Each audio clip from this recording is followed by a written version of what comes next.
ಮುಂಜಾನೆ ಎದ್ದಿರುವೆ ಕಟ್ಟಿದ ಕನಸು ಕೈಗೆಟುಕಲೇಬೇಕು ಎನ್ನುವ ಹಠದಿಂದ. ಬಳಲುತ್ತಿರುವೆ ಜೀವನ ಎಂಬ ಜಂಜಾಟಗಳಿಂದ. ನಲುಗುತ್ತಿರುವೆ ಹಸಿವು ಎಂಬ ಹಾಹಾಕಾರದಿಂದ. ಹೇಳಲೂ ಆಗದೆ ಅಳಲೂ ಆಗದೆ ನಗುತ್ತಿರುವೆ ಬಡತನ ಎಂಬ ನರಕದಿಂದ. ಕಂಡಿದ್ದೆಲ್ಲ ಕಂಡುಕೊಳ್ಳುವ ಆಸೆ, ಆದರೆ ಕಟ್ಟಿ ಹಾಕಿದೆ ಈ ಬಡತನ ಎಂಬ ಪರಿಸ್ಥಿತಿಯಿಂದ.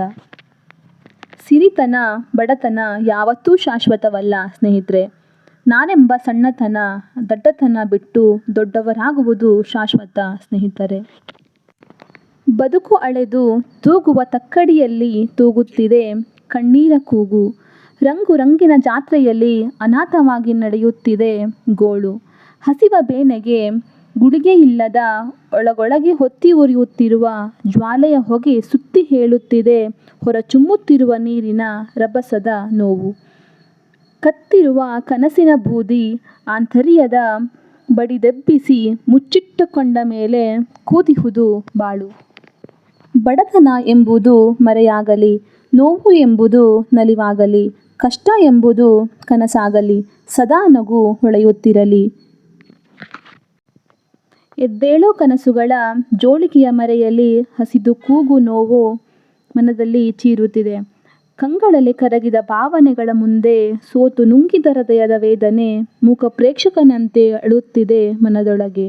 ಬದುಕಿನ ಆಕಾಂಕ್ಷೆ ಪಟದಲ್ಲಿ ಹರಿದು ಬಿದ್ದ ಗಾಳಿಪಟದ ಕನಸಿಗೆ ಉಳಿದ ಅನ್ನವೇ ಹೆಚ್ಚು ಎನ್ನುತ್ತಿದೆ ಬಡತನದ ಬಂಡಿ.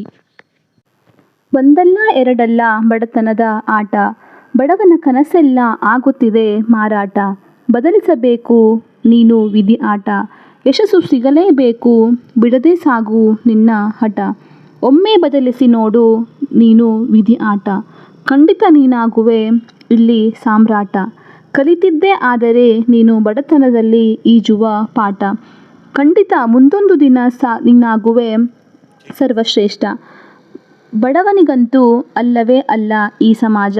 ನಿನ್ನ ಕಲೆಯನ್ನು ತುಳಿಯುವವನೇ ಮನುಜ. ಪ್ರತಿಯೊಬ್ಬ ಅಹಂಕಾರಿ ಮನುಜರಲ್ಲೂ ಇದು ಇರುವುದು ಸಹಜ. ಎಲ್ಲರಿಗೂ ನೀನಾಗಬೇಕಾದರೆ ಪೂಜ್ಯ. ಕಟ್ಟು ಮೊದಲು ನಿನ್ನದೇ ಆದ ಒಂದು ಸಾಮ್ರಾಜ್ಯ.